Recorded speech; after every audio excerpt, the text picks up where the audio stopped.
Good morning, everybody. Michelle Spina here from SolarEdge, Sales Education Manager. Excited to see some familiar faces on here.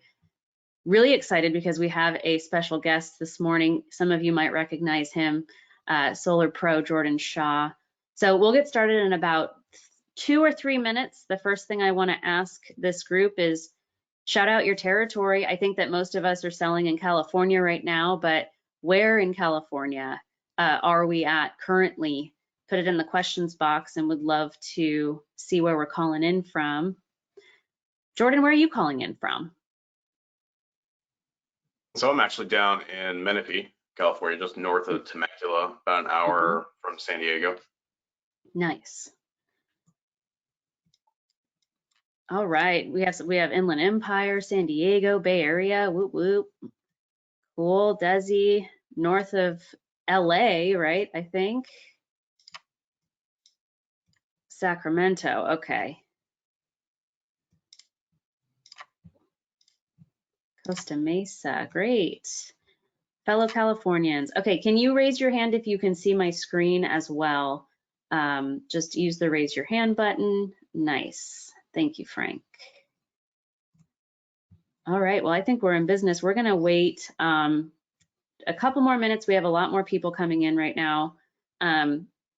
Okay, so you shouted out your region, IE. There's a lot of IE on the call today, which is cool. It's a great solar spot. Next question, and I asked this on our NEM 3 trainings a lot because I want to gauge where are we at. So last time we talked, what was it, 3 weeks ago or something? I asked on a scale of 1 to 10, how are we doing with selling in the NEM 3 environment? I'm going to ask it again because it's been 3 weeks. I've heard some people getting the hang of it. So on a scale of 1 to 10, 1 being really struggling, 10 being piece of cake, where are we at on NEM 3? Oh, all across the map, I see a 4, an 8, a 6, an 8. Okay, so we're averaging a bit higher than last time. See, you just get the hang of it, right? We just got to get the hang of that. Talk track. Great, good to see some improvements. Jordan, where would you put yourself on that scale? I would say about maybe a 7 moving into an 8. It just understanding the new tool features, things like that, just kind of just directing the conversation. It took a few times just to kind of get the hang of that, you know. For sure. What works, what doesn't. Yeah. All right, I think we're ready to get started. So I am going to show, we have a packed agenda today. I'm honored to have Jordan Shaw here with us this morning, giving us some best practices from a pro in the field. We're also going to do some giveaways today, so I hope everybody had their coffee because there are top 3 objections that I keep hearing over and over again from this team, from other sales teams in California, and I want to tackle those, see where this team has come with those objections and handling them. And then we'll just do a real quick recap of what SolarEdge has to offer with NEM 3 products, and then end with a Q&A. So the first things first, we want to hear from the pro, Jordan Shaw here. So Jordan, just tell us about your solar journey first. Like, where'd you start? What, how do you come to be here? Yeah, so where I kind of came from was actually my wife and I had actually gone solar for the first time out of our entire community about 9 years ago in Brunswick, Maryland. And so the questions kind of started to come out of that. I was in the IT space at the time, and to me, solar was just another technology, and I wanted to, learn about it, obviously go green, because the economics, 9, 10 years ago was completely different than the economics now. And what I discovered was like, okay, I could either get really smart on this or I could ignore all the questions. I decided to get smart and just kind of become a kind of like consultative in nature, and that kind of sparked my journey. So it started kind of as a hobby, moved into a business about 5-6 years ago, and then where I just kind of decided to go full time within the last 2 years. Hmm. for solar, and that has really been just a crazy jump between IT to the solar industry. So I spent about 17 years with IT. Okay, but probably as many changes in solar as there was in IT in terms of growth, everything. Right, exactly. And that's the thing about solar is it is a technology, right? And when you're running with companies in the IT space, it's the same thing, like faster processors, more RAM, more Hmm. storage, all of this other stuff. And now we get you go into solar, it's like, all right, well, the panel specs are increasing in terms of wattage. We get better inverters, we get better storage products, right? And so there's certain dynamics that play off of each other. It's like, oh, like I got it over here. I can easily get it here. And it's a lot more fun and a little more rewarding, in my opinion. Well, and I always hear it's helpful too if you're a salesperson of solar and you have solar on your house. I mean, you use that in your pitch quite a bit. But yeah, of course, because I can speak from, authority with that. Say, hey, I've got about 8 kilowatts on the roof. I got a couple Hmm. batteries in the garage. I got a span panel. These types of things, these types of cool technologies. And they're like, oh, okay, like let me show you my bill so you know I'm not full of hot air, right? Yeah, and and so I will routinely bring up my own bill and say, hey, see, you can track me down, knock on my cool. door. But that's what I traditionally will do is just kind of show them, say, hey, this is just mine, this is some of my other customers, and talking about that technology and talking about just the benefits of solar. Hmm. So how would you say that your selling strategies changed moving into NEM 3, talking to homeowners about the new world versus NEM 2? Yeah, it's a totally different ball game, right? Because we used to be able to walk in, at least if you're selling in California, and say, okay, well, this is your bill before and here's your bill after. That's no longer really the case. Now, when I started in solar, my rate structure was around 10 cents per kilowatt hour in Hmm. Western Maryland. So that I was very used to having that. Well, it might save you 15 to 20 bucks. It was more about the long-term savings and maybe the sustainability and driving that direction in that conversation. Now it's about, well, okay, I have a tendency now to lead with more of a cash proposal, show them what the ROI looks like, show them what the big mean utility is going to be taking from them regardless. And I still have that, this is what you're paying, this is what you'll be paying anyway. Like I still have that conversation. But now I've pivoted to, instead of just, oh, this is the number of kilowatt hours you use in a year, I've now said, okay, I have to basically design two different systems. I used to be, all right, we'll give you a 15, 20% buffer and we're done. Oh, you want to get an EV? Oh, you're getting a pool, adding more onto that. Now it's about, okay, well, what time is everybody home? Yep. Like, is somebody always home? Or, it's like I see a huge spike in the summer here. What goes on? Well, we all work the rest of the year, and then all the kids, everybody comes home during the summer.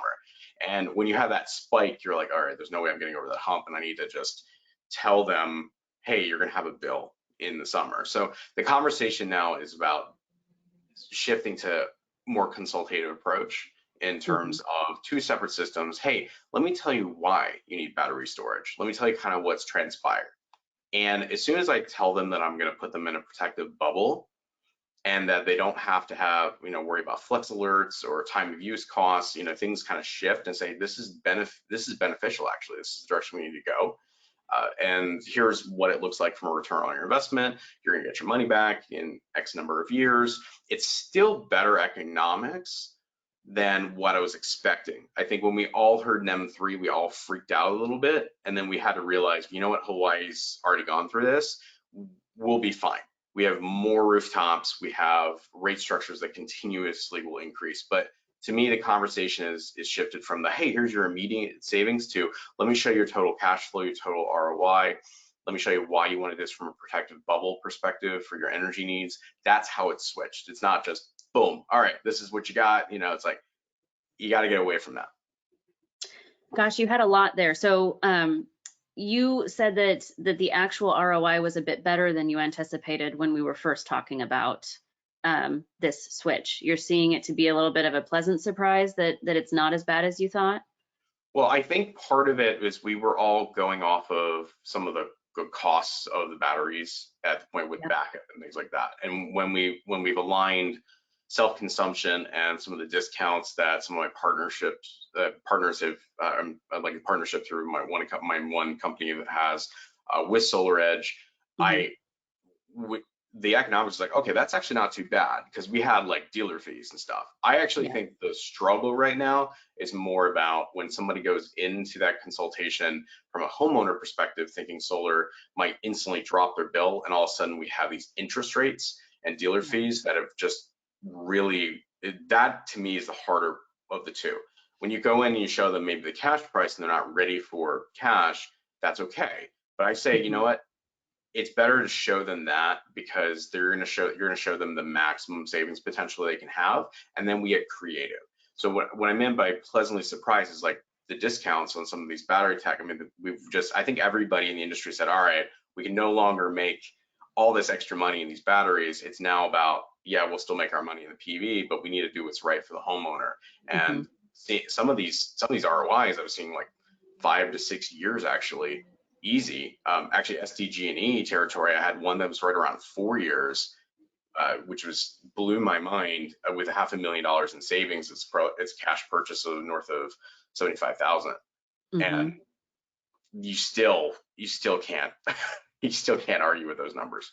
Yeah, I mean the utility rates in SDG&E, I heard they just went up to like 80 cents a kilowatt hour, or they're planning to go up to 80 cents a kilowatt hour on peak. So that's definitely a no-brainer still for homeowners. But you talked about this protective bubble, and I heard it a couple of times. Is that language that you use with the homeowners? Is that a strategy you've been using to easily explain to homeowners what's going on? Well, yes, that's exactly right. I basically have said to them, hey, so here's what, like, first of all, I asked this question. Hey, are you familiar with what the current solar policy is in California? Hmm. Are you familiar with any changes that have happened? And the homeowner is like, I heard something about back in April, or they'll just say no. Yeah. And so what I've gone from is a sense of urgency rushing to April to now, okay, well, let me just kind of tell you, the utility doesn't want you to send back your excess power. Only at certain times they really want you to do this. And it's bad enough that they just kind of want to take 75 to 80% of that and resell it elsewhere. They're not going to give you any of your value for that energy. It's like me, you give me $100 and I come back and give you $25 to settle up. That sounds fair, right? And they say, no way. I said, well, that's kind of what the utilities are doing.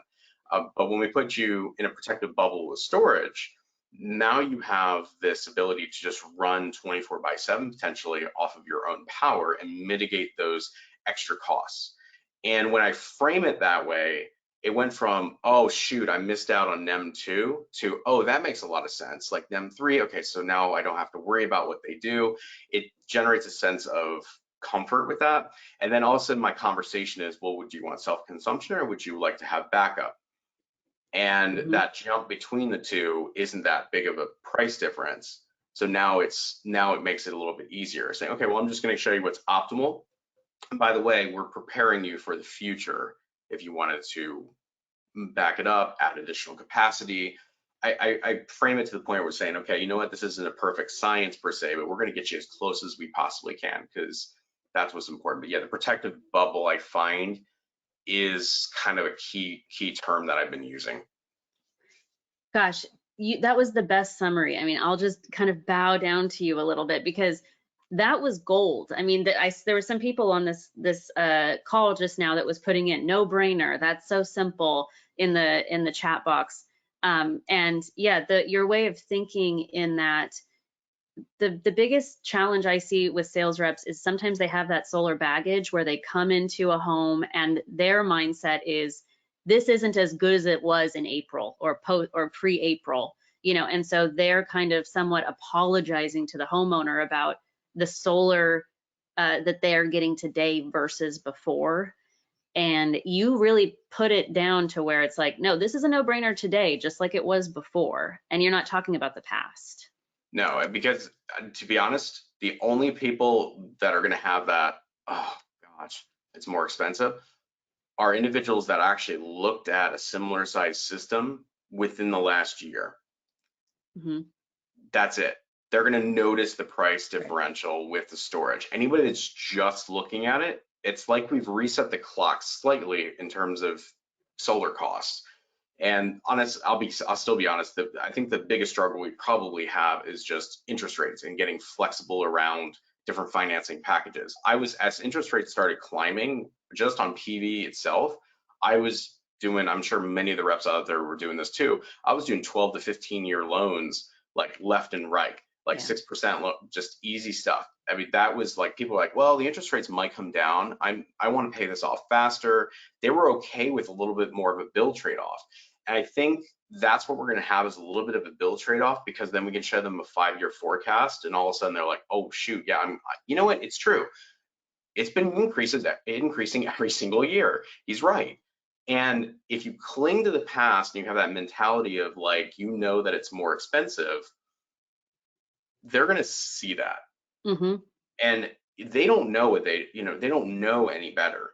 So if Right. you tell them, hey, this is the reason, this is what we're doing, this is a more holistic package, we're doing this in response to California's requirements, and look at the savings potential. You're still talking tens of thousands of dollars in savings. But I always show them the 5 to 10 year forecast of okay, this is what you're going to spend anyway. Even though the 25 year, let's be honest, right? The 25 years, that's great and all, but how many people are staying in that house for 25 Mm-hmm. years? Can we really be honest with ourselves? We want them to be able to sell their house later in like 5 years. Maybe they will stay there for 10 to 15, and that's great. But most people can't think that far ahead. They can only think, well, 5 to 10 years. And if you show them that trajectory of their bill, then they're like, well, gosh, I'm spending it anyway. Might as well spend it with myself, and I got an asset that I can resell. You can still use the same types of tactics with the storage, but we have additional flexibility if you don't have a customer calling you in a few years going, gosh, my post bill continues to seem to increase because the utilities are playing games with time of use. But Mm-hmm. Yeah, I mean, it's even more reason right now. We always talk about building bill paying and kind of sticking it to the man a little bit. When we talk about the utilities, it's a better story now than it's ever been, in that, like, you want independence. I love that protective bubble piece with homeowners. Like you said, they don't know the difference if they haven't gotten a quote before. But if they have gotten a quote before, there's no going back. So it's kind of also somewhat of an urgency of like, yes, you received a quote last year. That's not the strategy anymore. That's not the life we're living anymore. And right now, this is the best solution. Get in now before it gets not as good later on. Like, we're still in a great place. and to be honest, we all know that there's just a wide swing when it comes to the price per watt on systems, and Mhm.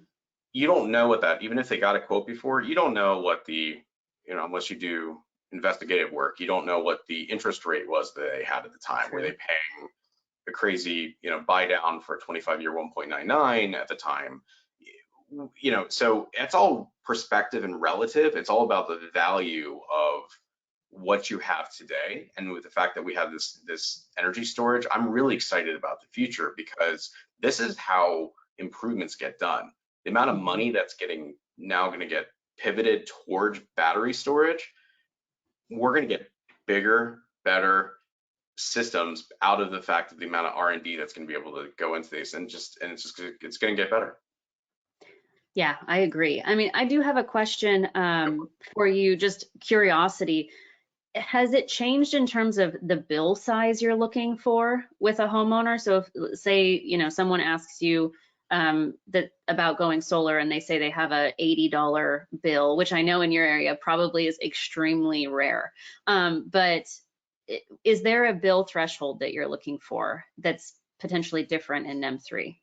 Well, I heard a pro recently discuss, it was, I believe, an Instagram reel, and he says, you know what, if you're passing over $100 bill, that probably is a $200, $300, $400 bill, because the homeowner is too scared to touch the thermostat Yeah.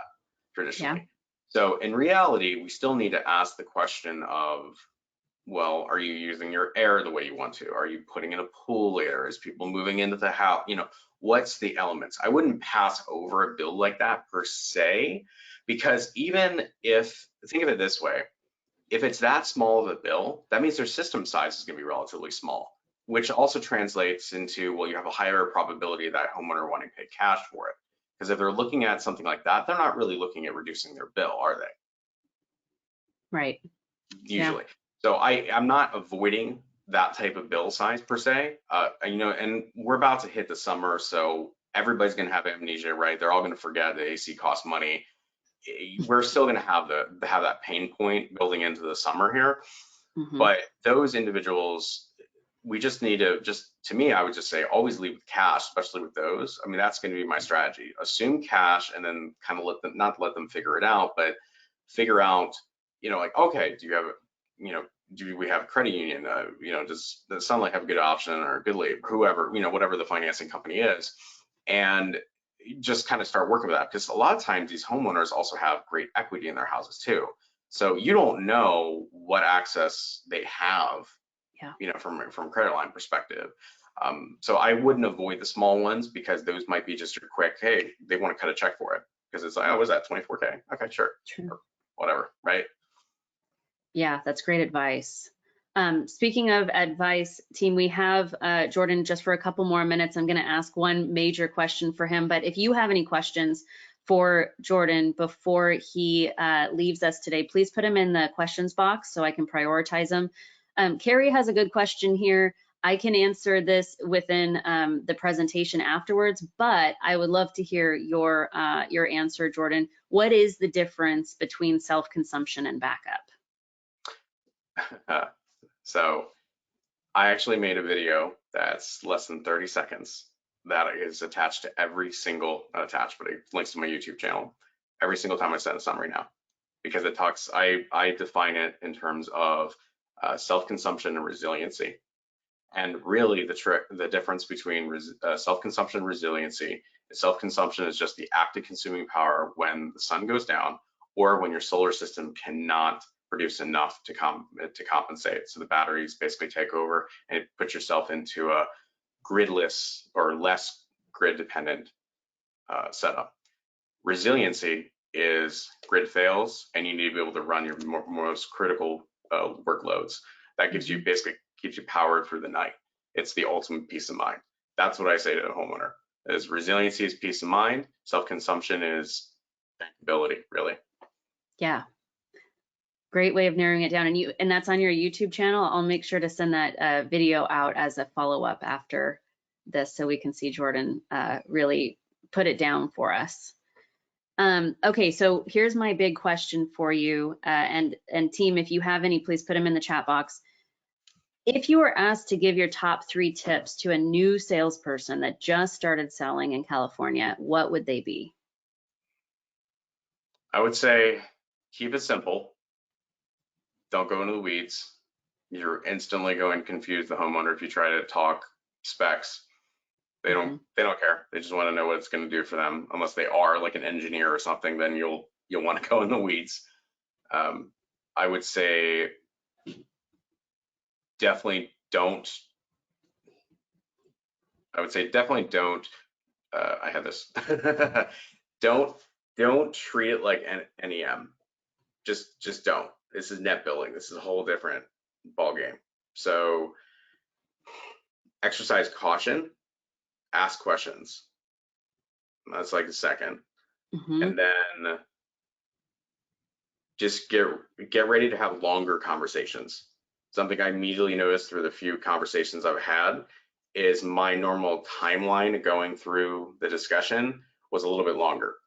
So what you want to do is you want to make sure that you have your talk track, but you keep it fluid because you're going to be asking a lot more questions of the homeowner than you did previously.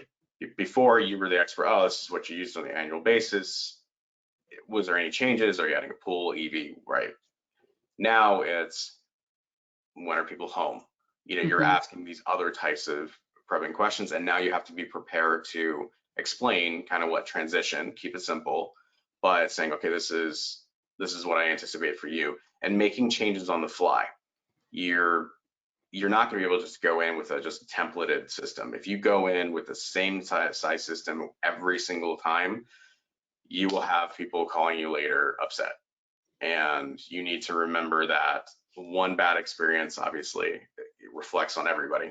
right? And so we want more people. My fear, I'll be honest with you right now, is that we will have reps that aren't trained up, that just kind of treat it like NEM, just kind of have a blanket template approach, Yeah. and all of a sudden we got the wave of hate for solar across the board, like, because everybody hates the true up bill. Well, imagine the monthly true up bills, everybody's going to still have, and we have to be honest with our homeowners. So maybe that's the third. Just be honest that they're probably going to have a bill, and this is why. That's my third tip. Gosh, those are great tips. And take the time, like you said, ask the questions that are required. And I do want to point out, you said it a couple of times, but we didn't touch on it so much, that it's much more about daily consumption now than annual consumption, and it's getting into that daily discussion and the daily usage. Would you agree with that? Absolutely. The more insight that you have into this, the better. We're talking about green button data, the analytics that, your team, SolarEdge, has been doing this for a while now, especially with Hawaii. You guys have a lot of actual data for different user profiles, and just I'm excited to see the industry across different tools kind of adapt kind of the same methodology, because the ones that don't have those analytics, don't have that data, are just going to be left behind, right? You sitting in front of the homeowner, you need to have a tool that's going to instill confidence in the post NEM 3 bill, right? Because if you're not confident in that number, they're going to read that and they're going to figure that out too. So I'm excited to see just the collaborations that happen in terms of open data. I know that SolarEdge has been having that conversation on over with even the power team over for their new tool Vision too, and then the tool that SolarEdge has come out with as well. It's really interesting to see, just man, we have to get into this, right? Like, you don't go down a rabbit hole again, right? With the homeowner, but it's important to be able to explain that and say, hey, this is the stuff that I've taken in consideration is your daily, and be able to explain that to them. And hey, if you're not covering that summer bill in production, they're going to true up every month there, right? And understanding that, and so yeah, definitely important. Yes, great points. And the technology is getting better and better at estimating these things. Our back end on the designer tool at SolarEdge has gone really far on that. So I totally agree. I'm excited to see it with all the design tools. Any last words of wisdom you want to leave this team with before we close out your portion? I would just say that, just definitely be honest and just be thorough in everything, and don't, that's going to be your best friend, is just setting that expectation. It's no longer we can just say, yeah, you'll have that negative bill or whatever, right? Which is, sometimes stretching the truth anyway. It's best to just exercise, the caution, and just be honest with your homeowners and just tell them, like, hey, you're here to size a system that works for them and set them up for success. And I'd say, if you're in doubt with the number of batteries to use, hey, one of the best things about the SolarEdge Energy Hub here is, you can have 3 off the back end of just one inverter, or you can level it up and put 1 inverter per battery if you really want that extra kick, and starting power. You should always want to just be able to relate to your homeowner that you're trying to set them up for success, and whatever that looks like for them specifically, and saying we've lined this up. There's a little bit of error in this potentially, but you know what? It's going to be less than what they were paying before. In 5 years, they're still going to thank you, right? And hey, we all know that solar is a long-term relationship game. Definitely. Jordan, thank you so much. I know you moved some stuff around for us today, and I so much appreciate it. These were such great nuggets that I know that this team took away. So stick around if you want. I'm going to turn my camera off, and we're going to get into a little bit of competition here. So is the team ready for some competition in terms of these objections? Are we ready for some objections that we want to handle? All right, it looks like some people. So put it in the questions box. Joe's ready. Okay, so we want to tackle the top 3. And if you have other objections that you are running into, I want to cover those as well. So shout them out. but we're seeing these as the top 3. So here's the first one. And if you have a one-liner that you use or a way to overcome this objection, put it in the chat box and I will shout you out for the prize of the SolarEdge swag bag. So objection number 1, this system looks like it has a battery on it. I don't need a battery. So as we know in NEM 3 environment, every system will have a battery on it, generally. It's that self-consumption versus backup piece.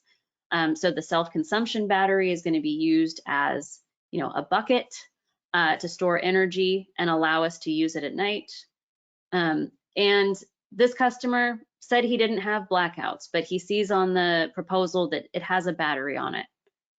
Does anybody have a way to overcome this?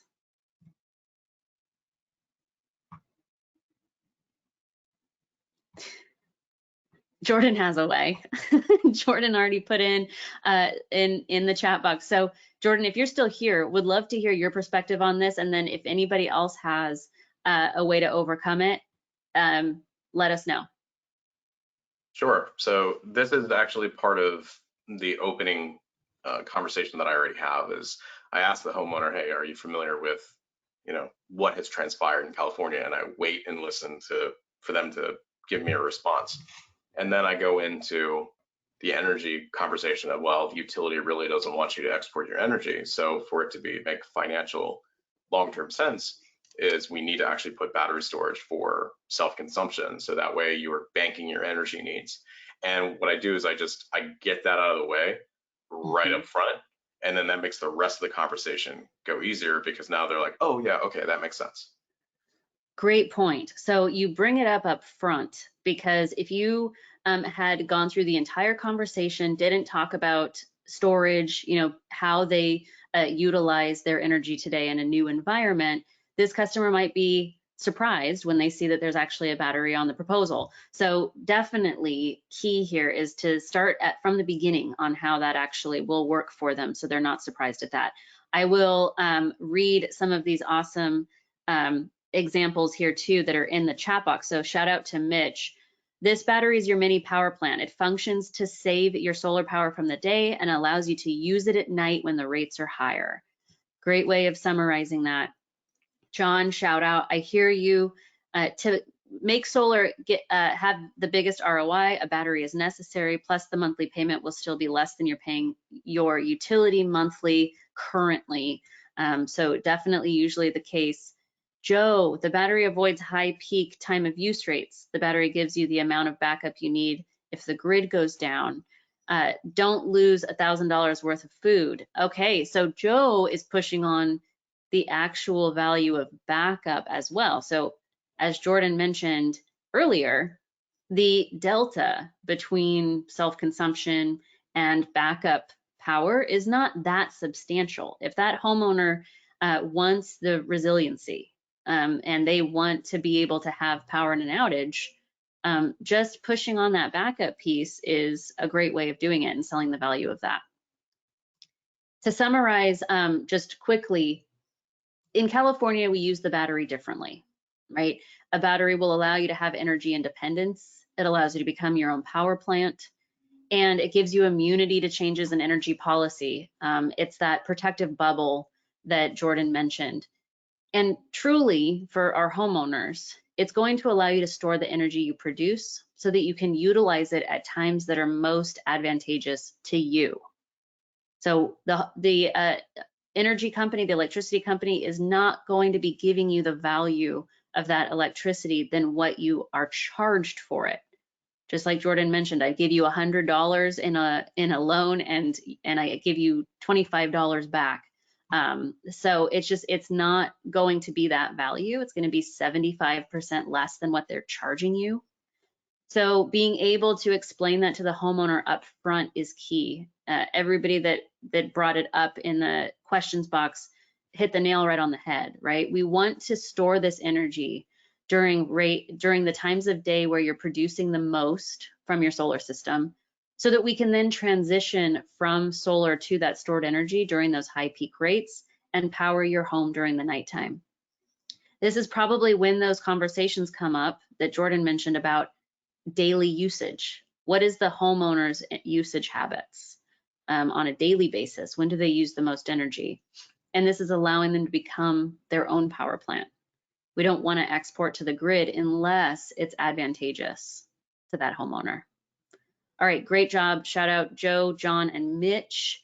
Next one. So we have 3 objections. We have chances for prizes. I do want to mention, I saw a couple of questions about what's the difference between self-consumption and backup, just as a visual, right? SolarEdge has the option of full home backup. This homeowner can have, up to 3 batteries per inverter, 9 batteries on the house if that homeowner needs it. Essential backup, just the must-haves, right? Maybe refrigerator, as Joe mentioned, you don't want to lose all your food, lights, Wi-Fi, garage door, the essentials, right, to back up. And then we have the self-consumption battery, the rate saver. No backup capabilities, the ability to add backup later if that homeowner wants it.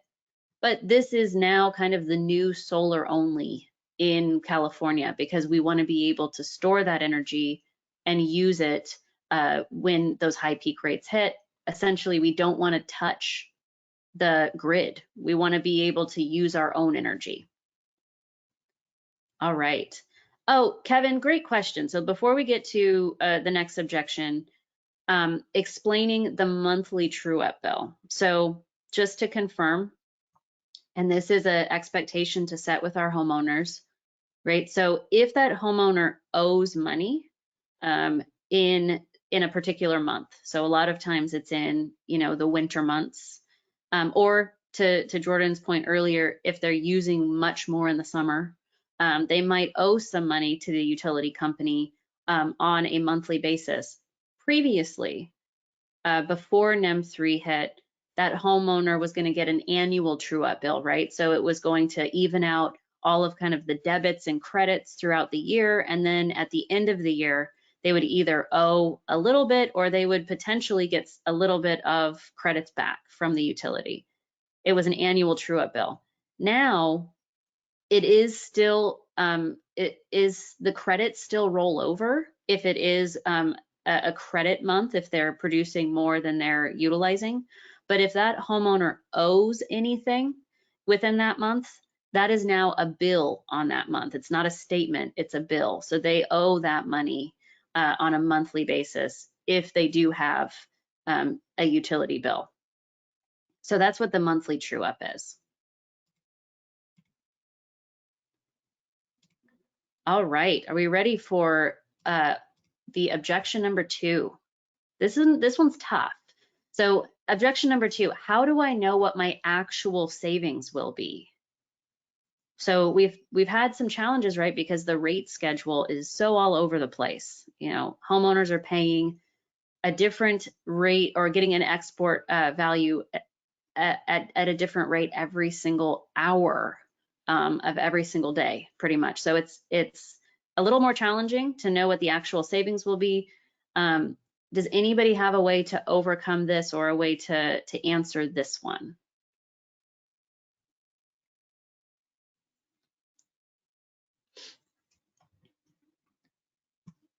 I get a couple minutes to think. Jordan, it looks like you're still on here. Don't mean to put you on the spot, but if you can get off of mute, would love to also hear your answer here.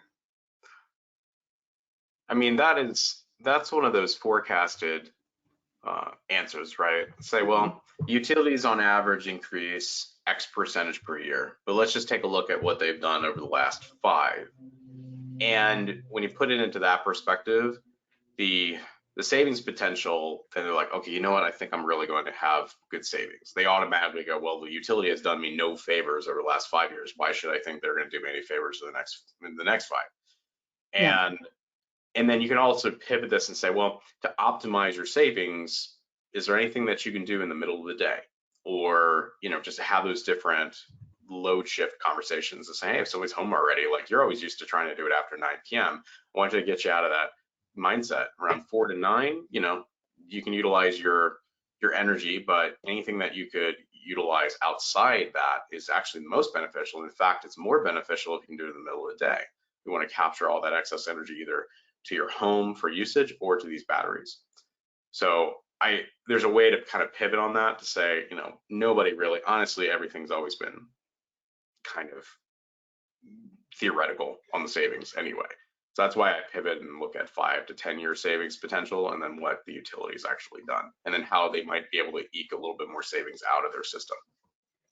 Yeah, I mean, that's completely right. In that when we have always been in solar, it's always been an educated projection, right? I mean, it's based on how their usage is going to change over time, what their habits are going to be, how the rate schedule is going to change for the utility company. So it's always been kind of a projection, an educated projection.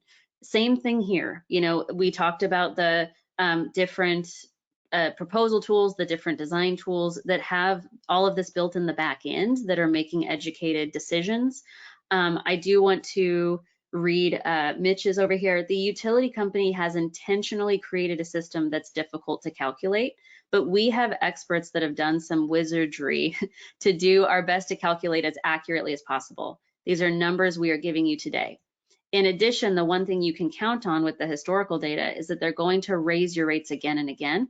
And the only power you have to control that is to produce as much electricity as you can. Great answer.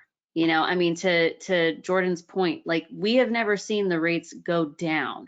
In California, definitely, right? So we are definitely confident that we are going to be able to give this homeowner a more predictable option by producing their own electricity. But to the point of wizardry, right? So another perspective that I want to make sure everybody has as well is on the back end. I mean, if you're using SolarEdge, on the back end, we have an algorithm built in to where it's going to discharge that battery when it's most advantageous to the homeowner. So the algorithm states that if the homeowner would make more money exporting to the grid than what they're paying, because we know there's those power hours, right? We're going to discharge that battery. We're going to send it to the grid. So on the back end, that homeowner can also have the peace of mind that the equipment is automatically making decisions that are advantageous to the homeowner. So this is kind of those, increases and advances in technology that are so exciting that there is smart technology on the back end that will automatically discharge the battery for maximum bill credits. The other point on this is what Jordan mentioned of, there are ways, Mr. Homeowner, that you can change your habits so that you can conserve at times that are most optimal, and you can utilize your battery at times that are most optimal. So there's always times where you can still conserve and you can change your habits, which is why these apps like My SolarEdge, the My SolarEdge app is very helpful. It allows that homeowner to track consumption, production, and change their habits as they need to. Additionally, those power hours. So here's September, here's those hours where that homeowner's making upwards of $3 a kilowatt hour. We want to be able to discharge those batteries at that time so the homeowner can make that money, right? So with the SolarEdge battery, you actually get a better discharge rate because we're considered a 2-hour battery. You can dump that full 10 kilowatt hours in that 2-hour time frame. So we want to make as much money for your homeowners as we can in those times for savings. Yeah, I mean, Dan has a great point here. So he actually pulled an old Edison bill from 2009. The average rate at 5 tiers was 11 cents, and today's average is 35 cents. That's actually a good thing to bring into the consultation. Bring in that old bill. That is staggering. All right. I'm just reading the rest of these. Yeah, so Kevin says, Mr. and Mrs. Customer, this is an estimated projection. but there is two things that you can guarantee. Number one, your rates will go up. Number two, solar is a fixed cost and you are shielded from those future rate increases. Great points. All right. So I just want to look at some questions here before we move on, because I did see some questions come in that are great. If you have a monthly bill credit, does it continue to roll forward the next month? Yes. So that's kind of that true up bill modification where if you have a credit, it's going to roll forward. If you owe something, then it's due. That's really what it is. So typically, it's really that year one that you're going to have potentially some a bill that you owe. But once you start getting those credits, they're going to roll over. So that'll provide that padding that you need. All right, it looks like we got all those questions. And are we ready for number 3? Oh, geez. Sorry, my mouse went nutso. Okay, so here is our number 3.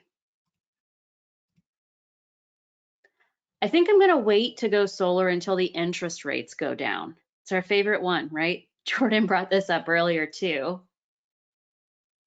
Who has a response for this one? And we've had some really great interaction this morning. I'd also love to hear if these are your top 3, because these are what we've been hearing, but would love to hear if there's other ones that have come up. Okay, so as this group is thinking about your answer for this, I do want to reiterate this one piece. Mr. Homeowner, what is the cost of doing nothing today? Well, look at the cost of doing nothing today. I mean, if you look at this right-hand side, the exponential increase of our electricity rates far outweigh the increase in interest rates. Now, I do know the dealer fees and the interest rates are tough to swallow sometimes, but if you show this graph, this is staggering, and this happens rapidly and regularly. Electricity rates have continued to increase year over year, sometimes even more often than that. But not only do they increase, we have increased energy usage as well. So we're all getting electric vehicles now. We're all using our air conditioners, our heaters, our pools. We are constantly increasing our usage. There's so many people that work from home now, and that usage has increased. Plus those rate increases is a very high cost to wait. And I always like to ask homeowners, you know, Mr. Homeowner, I do understand that the interest rates are a little bit higher right now than typical, but your utility rate has increased 63% in the last year. So how long are you willing to wait? And what is the optimal timing? What is the interest rate that you're looking for? What is the, how painful does your bill have to be in order for it to be time to go solar? So I think that those are the pieces that I would go through. There's a lot of really great responses here. Let's read a couple. You can always refinance later when the rates go down. Every day you're not producing your own electricity, you're throwing away money. If you're trying to hedge your income and inflation, waiting will only cost you more in the immediate term. Mitch, a masterpiece. John, so it's interesting. He just helped the CPA go solar, and he said, wait a minute, the utility bill I'm paying is basically 100% interest because I'm buying nothing and there's never a payoff date. That's a great point. We are paying for something that we get no value out of. I mean, of course, it keeps our lights on, but it's not an asset, that's for sure. Joe says, why wait? Interest rates will take time and your utility rates will go up, not down. Peak hour rates increase 40% alone. So I think that we have a great way to overcome this one, right? I mean, the interest rates, yeah, they're a challenge, but the utility rates, the electricity rates are going up not even at a standard rate. not at the standard rate of inflation, right? And by the way, we're not notified a lot of times of these electricity rate increases until it's too late, until they're on top of us, essentially. So I think we have a great way of overcoming that. Want to just point out a couple of other pieces if you do need more ammunition, right? So the increased utility rates average 7% a year. Some of them have gone up over 30%, 40% this year. They're going up higher than interest rates. We want to be in that protective bubble. So changing policy is something that we are not immune to if we don't go solar with a battery. We want you to become your own power plant. Plus, by the way, increasing power outages as well. The utility company is raising our rates and turning off our power more often. So we want to become independent, right? It's no better time than now. All right, great. Just shout out to John, Mitch, Vince, Dan, Joe, Frank, all of the great responses in here for these. I will make sure to send you a email after this to get your address so that I can send you some SolarEdge swag. And I want to make sure that this team understands just the quick benefits of the SolarEdge battery. So SolarEdge, DC coupled, I like to say keeping it DC, right? It's going to mean for your homeowners higher efficiency, more power, actually 10 days of additional power every single year compared to the same size battery of our competitor. Your homeowners, if they're charging and discharging daily, will get 10 extra days of power through SolarEdge. We are able to capture clipped energy. So what that means is much less wasted energy on the roof. We can just send that DC energy straight to our DC battery without even processing it before we can use it in the home. We can fully discharge during those high rate periods, those power hours. Remember, because we have a 2-hour battery, we can discharge the whole thing. We have unlimited cycles on our warranty. So that means your homeowners can charge and discharge as many times as they need to without being at risk of warranty. And we have that smart technology built in for all major utilities in California to be able to discharge at the times that are most advantageous for your homeowner. So it's not a manual process for them. So that's really kind of what sets SolarEdge apart from our competition in the market. Reminder, we have an entire ecosystem of products. So if your homeowners are looking for an EV charger, SolarEdge has a branded EV charger that's fully integrated into the solar system as well. So if you're looking for that, we have that for you. It's all managed through the My SolarEdge app. There's a great question here, speaking of My SolarEdge. Is there a My SolarEdge app demo with a typical California usage profile with a battery we can share with homeowners?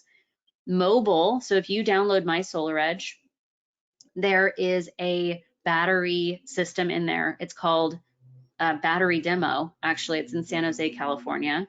That's a good one to show. So if you download My SolarEdge, no login at all required.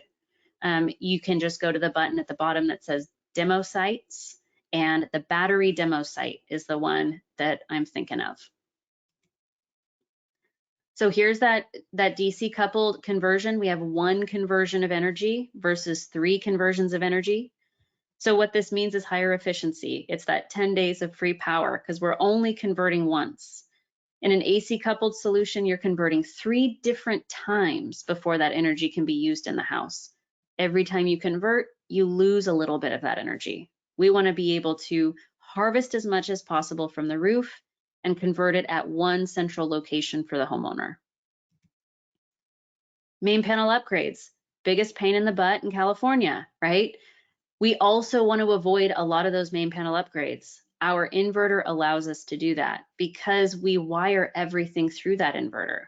So your solar, your battery, your EV charger, those are all sharing breaker space with that inverter, and that's what's taking up the space in the main service panel. So it allows us to put a lot less impact on the main service panel. AC coupled, every single thing's going to be wired separately. So that takes up a lot of space in the main service panel. It puts you at risk of a main panel upgrade. And lastly, it's that clipped energy, right? So we're able to store excess energy in our battery. So what that means is it allows us to put a larger solar system on a smaller inverter. Why would we want to do that? Well, it allows us to avoid more main panel upgrades because we're taking up less space in the main service panel. But it also allows us to add on to that system later on without swapping out the inverter. Because we can store that energy, we can actually charge the battery with the energy that would typically be lost. So we can go up to 200% on our inverters. So that's very helpful in this type of market. If you haven't gotten the NEM 3 resources, please scan this QR code because we have a pitch deck, a one-pager, an interactive guide for your homeowners that you can send out to homeowners after a consultation, before a consultation, whatever you need in order to keep that customer sticky and remembering you as their consultant. So we have a lot of resources for you to use in this NEM 3 environment. So if you scan that, that'll give you access to that portal. And that's all I have for this team today. We only have 2 minutes left. We actually got right to the top of the hour, but I want to make sure to answer your questions if you have any more. So put them in the chat. If you have any more questions, I'm going to just scan through real quick to make sure we covered all of them today.